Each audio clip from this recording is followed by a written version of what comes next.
working together. Now, remember the short-lived but highly controversial European Super League, which provoked fury among football fans and clubs such as Bury FC collapsing through financial mismanagement. Well, now the government hopes to put a stop to all that by giving English football fans a greater say in decision-making in their clubs and by appointing an independent regulator. Jo Wilson has the details. This is football outrage. Fans who pay whatever it takes to support their club forgotten. The reaction when the richest clubs tried to break away to join a European Super League. Elsewhere, clubs, so often the heart of communities, have been misrun towards extinction.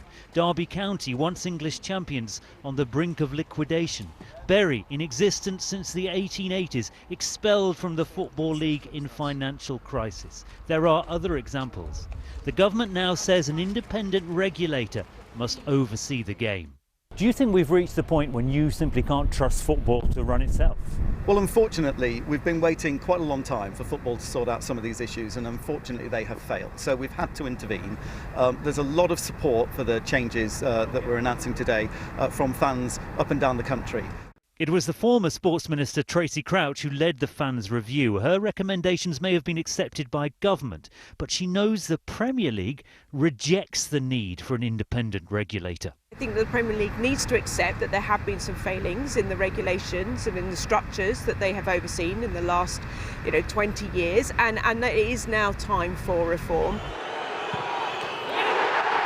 Here's a football success story, Brentford. Their route to the Premier League involved substantial investment. But when the club moved to this new and still local stadium, the fans were consulted, and the involvement of supporters at board level at Brentford to maintain the club's tradition is one important example for football's reformers.